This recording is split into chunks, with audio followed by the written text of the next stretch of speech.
नमस्कार, देवभूमि समाचार में आप सभी का स्वागत है। मैं हूं आपके साथ प्रज्ञा मिश्रा। बुलेटिन की शुरुआत करेंगे बड़ी और अहम खबर के साथ। तो सबसे पहले बात कर लेते हैं। पुष्कर सिंह धामी ने भराड़ीसैंण विधानसभा में 1,11,000 करोड़ से अधिक का बजट पेश किया।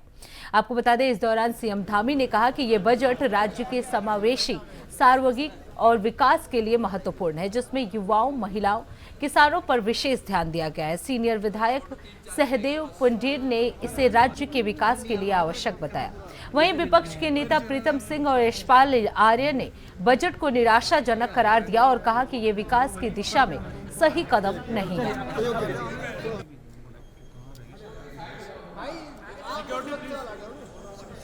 सर थोड़ा साइड हो जाइए। भाई भाई भाई भाई यार ये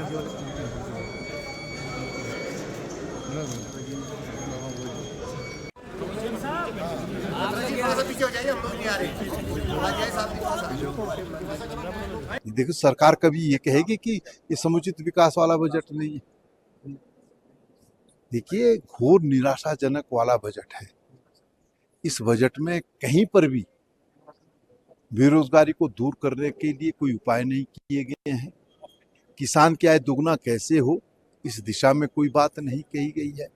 मानव और वन्यजीव संघर्ष है, उसको कम करने के लिए कोई उपाय इसके अंदर नहीं है। किसान की आय दुगना कैसे होगी, कोई व्यवस्था इसके अंदर नहीं। महंगाई कैसे कम होगी, कोई व्यवस्था नहीं। ये सरकार है, बजट का आकार तो बढ़ा दिया, लेकिन महंगाई भी अपने चरम पर है। तो ऐसी सरकार है, एक हाथ से देती है, दोनों हाथों से लूटने का काम करती है। चुनावी बजट कह सकते हैं, क्योंकि चुनावी बजट, देखिए मैंने कहा ना कि ये सरकार घोर निराशाजनक वाला बजट प्रस्तुत किया है। और चुनाव की बात जब आपने की है, उत्तराखंड के लोग भारतीय जनता पार्टी के चाल चरित्र चेहरे को भली भांति पहचान चुके हैं। अब रुक कर लेते हैं अगली खबर की। बजट सत्र के दूसरे दिन सदन की कार्रवाई शुरू होने से पहले ही विपक्ष के विधायकों में विधानसभा के बाहर सीढ़ियों पर बैठकर प्रदर्शन किया। आपको बता दें, कांग्रेस विधायक कौन है, राज्य के विभिन्न क्षेत्रों में जन जन समस्याओं की तख्तियां बनाकर उन्हें उठाने का काम किया। कांग्रेस विधायक प्रीतम सिंह और तिलक राज बेहर ने कहा कि कानून व्यवस्था ध्वस्त हो चुकी है और कांग्रेस इसी ओर सदन का ध्यान आकर्षित करना चाहती है।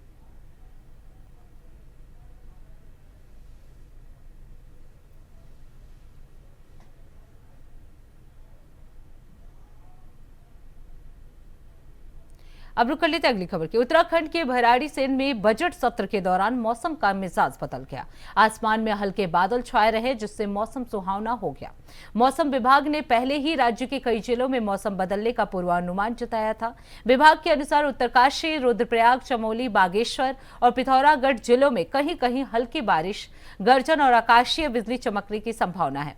वहीं 3800 मीटर या उससे अधिक ऊंचाई वाले इलाकों में हल्की बर्फबारी भी हो सकती है, जबकि राज्य के अन्य जिलों में मौसम फिलहाल शुष्क रहने का अनुमान है।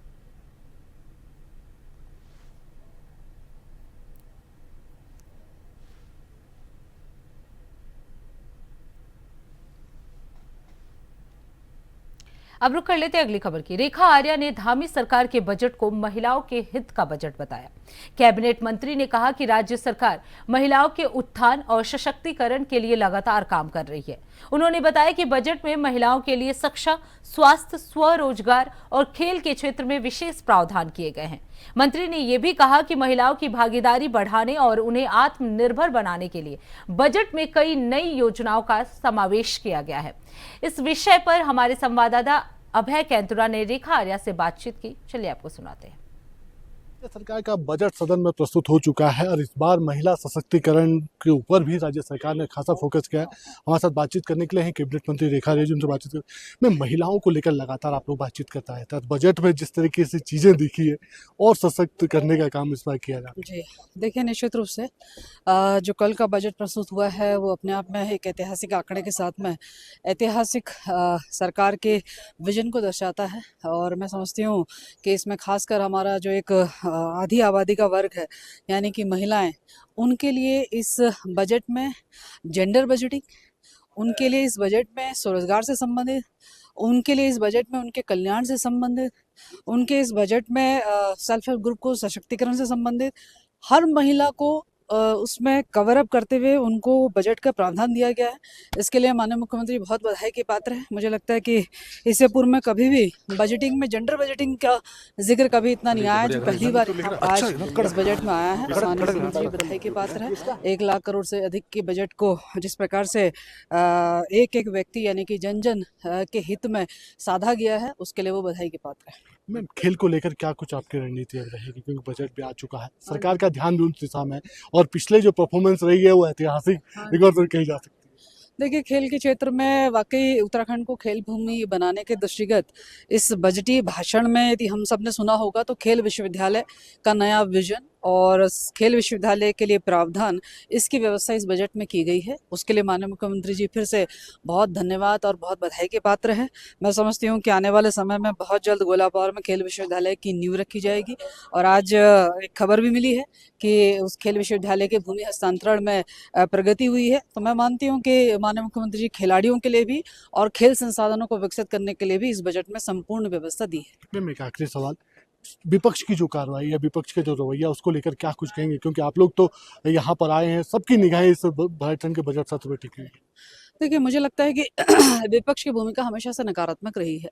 मुझे लगता है कि शायद योजनाओं को सुनते और उसके बाद में उसमें चर्चा में प्रतिभाग करते और उसमें फिर क्या संशोधन है, कोई सुझाव है, ये देते तो वो ज़्यादा अच्छी रचनात्मक भूमिका विपक्ष की दिखाई पड़ती है। यहाँ केवल ऐसा लगता है कि विरोध करने के लिए विरोध करना ही उनका ध्येय रह गया है, जो कि बहुत दुर्भाग्यपूर्ण है। राज्यपाल अभिभाषण के दौरान में हमने जिस प्रकार से उनका आचरण देखा है, मुझे लगता है कि ये सामान्य प्रोटोकॉल में भी बिल्कुल सही नहीं बैठता। तो मैं समझती हूँ कि जनता सब कुछ देख रही है, इसीलिए जनता ने पहले भी 2017 में इन्हें बाहर किया था और दूसरी बार 2022 में किया, अब तीसरी बार 2027 में भी इन्हें बाहर का रास्ता दिखाएगी। थैंक यू मैम, बातचीत करने के लिए। कैबिनेट मंत्री रेखा आर्य ने साफ तौर पर कहा है कि बजट में तो महिलाओं को सशक्त करने का काम किया ही जा रहा है, साथ ही खेल भूमि का जो सपना देखा गया है उस सपने को भी इस बजट के माध्यम से परिपूर्ण करने का काम यहाँ पर किया जाएगा। कैमरामैन सुनील साथ अभय केंतुरा, इंडिया वाइज भराड़ी से। राज्य सरकार का बजट सदन में प्रस्तुत। अब रुक कर लेते हैं अगली खबर की। सुमित हृदयेश ने हल्द्वानी में आईएसबीटी के मुद्दे को लेकर राज्य सरकार पर निशाना साधा है। कांग्रेस विधायक ने कहा कि हल्द्वानी में आईएसबीटी को बेहतर बनाने के लिए सरकार कोई ठोस कदम नहीं उठा रही है। उनका आरोप है कि पूर्ववर्ती सरकार के समय इस दिशा में बेहतर काम किए गए थे, लेकिन वर्तमान सरकार की ओर से विकास कार्यों को आगे नहीं बढ़ाया जा रहा है। उन्होंने आगे ये भी कहा कि आईएसबीटी निर्माण को लेकर अभी तक कोई स्पष्ट और ठोस निर्माण नहीं किया गया है, जिससे क्षेत्र के लोगों को बेहतर सुविधाएं नहीं मिल पा रही हैं।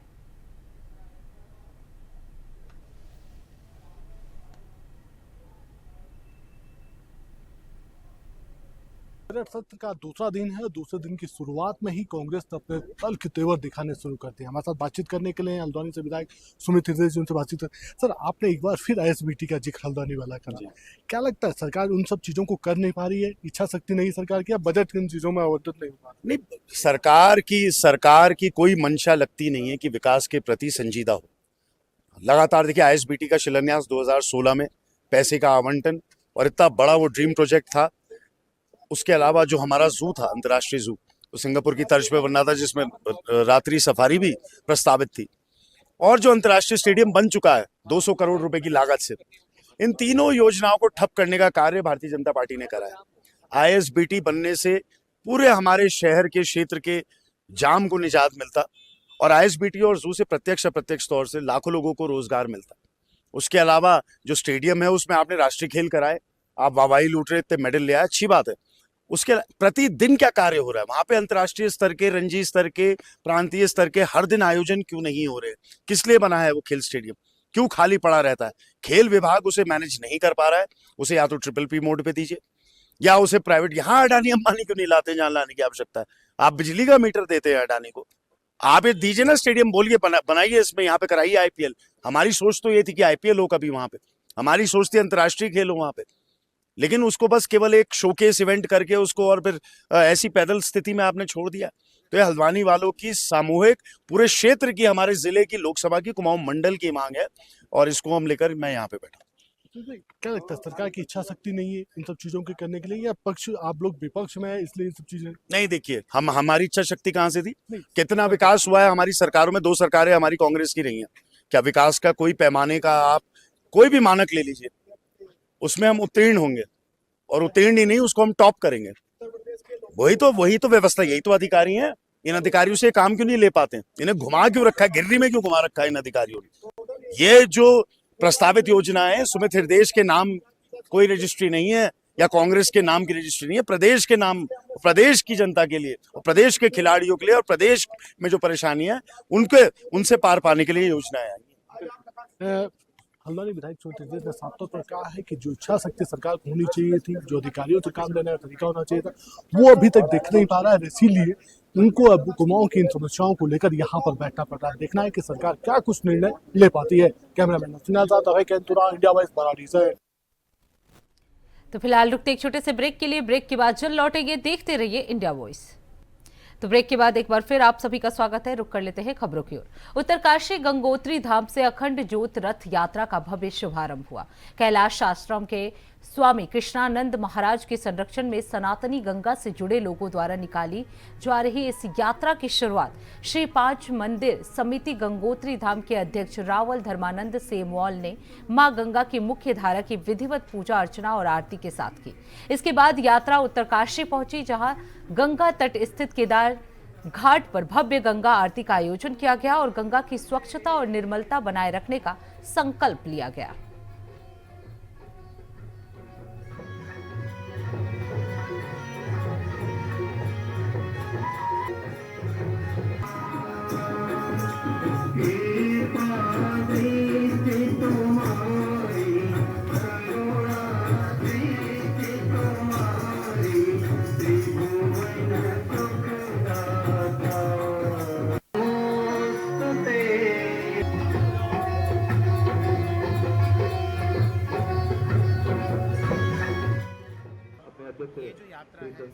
हमारे बीच में जो रथ सेवक है श्री धनंजय पांडे जी एवं श्री शैलज जी अविरल और मां गंगा आपको भी गंगा कवच भेंट करने का कष्ट करेंगे। यात्रा शुरू की गई।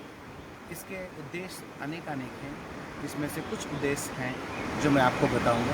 और सबसे पहले इसकी बात मैं करूं कि यह गंगा की गंगा यात्रा केवल मात्र 2022 से शुरू हुई आज तक ही सीमित हमारा उद्देश्य नहीं है। कहीं न कहीं हमारा उद्देश्य मां गंगा की पवित्रता निर्मलता बनाए रखने।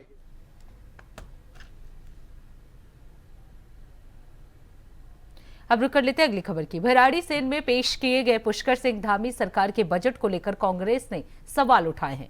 कांग्रेस विधायक काजी निजामुद्दीन ने आरोप लगाया कि सरकार बजट में आंकड़ों की बाजीगरी कर रही है। उनका कहना है कि बजट का केवल लगभग 13% हिस्सा ही वास्तविक विकास कार्यों के लिए उपलब्ध है, जो पर्याप्त नहीं है। उन्होंने कहा कि 15वां वित्त आयोग राज्य को जो मदद देता था उसे 16वां वित्त आयोग देने से मना कर चुका है। ऐसे में प्रदेश में विकास कार्य कैसे होंगे? 43% की अंडर स्पेंडिंग है, तो कैसे चलेगा काम? हम नकारात्मक सोच के साथ अंदर नहीं आ रहे, हम इनकी पिछली परफॉर्मेंस के साथ अंदर आ रहे हैं। हम इनके 5 साल के राज्यपाल के अभिभाषण भी देख रहे हैं, 5 साल के बजट भाषण भी देख रहे हैं और 5 साल के अभी कैग रिपोर्ट तो नहीं आई, लेकिन जितनी भी कैग रिपोर्ट आई है हम उसको भी देख रहे हैं। इनकी इतनी बुरी तरह तो अंडर स्पेंडिंग है कि समाज कल्याण बजट में 43% की अंडर स्पेंडिंग है, ऊर्जा विभाग में 43% की अंडर स्पेंडिंग है, तो कैसे चलेगा काम? 8,000 करोड़ रुपया से 10,000 6,000 से 8,000 करोड़ रुपया खर्च नहीं हुआ। Modi ji national education policy लाए बड़े जोर शोर के साथ, जिसको इन्होंने भी बहुत जोर शोर के साथ माना। 15 से 20% मांग करता है कि टोटल बजट का नेशनल एजुकेशन पॉलिसी के राज्य सरकार का बजट होना चाहिए। यहाँ सिर्फ 9% है। जो नेशनल हेल्थ पॉलिसी है वो डिमांड करती है कि टोटल बजट का 8% होना चाहिए। यहाँ केवल आधे से कम 3.83% है। ये मैं बिल्कुल स्पेसिफिक आपको डेटा यहाँ दे रहा हूँ। तो अपनी ही केंद्र सरकार का ये कहना नहीं मान रहे। अब हमारे पास पिछले 5 साल में 15वें वित्त आयोग से 28,000 करोड़ रुपया आया, जो अगले 5 साल में जो 16वां वित्त आयोग गठित हुआ है उसने वो मना कर दिया देने से। पहले ही हमारे पास 28,000 करोड़ रुपया कम है 5 साल में। फिर हमारे पास जीएसटी की रीइंबर्समेंट वो हमारी कम है। फिर जो जीएसटी कट है उसके जो टैक्सेस कम हो रहे हैं, वो इनकम कम है। अब रुक कर लेते हैं अगली खबर की। देहरादून में महिला सशक्तिकरण के अभियान राष्ट्रीय महिला आयोग आपके द्वार की शुरुआत राजधानी से की गई। देहरादून जनपद के जिलाधिकारी कार्यालय परिसर में कोषागार सभागार में आयोजित महिला जन सुनवाई में कुल 25 फरियादियों ने अपनी समस्याएं आयोग के समक्ष रखी। राज्य महिला आयोग की अध्यक्ष कुसुम खंडवाल और सदस्य विमला नैथानी ने घरेलू हिंसा, आर्थिक सहायता, संपत्ति विवाद, लैंड फ्रॉड जैसे मामलों की सुनवाई की। कई मामलों का मौके पर ही समाधान किया गया, जबकि जटिल प्रकरणों के लिए अधिकारियों को कड़े निर्देश दिए गए।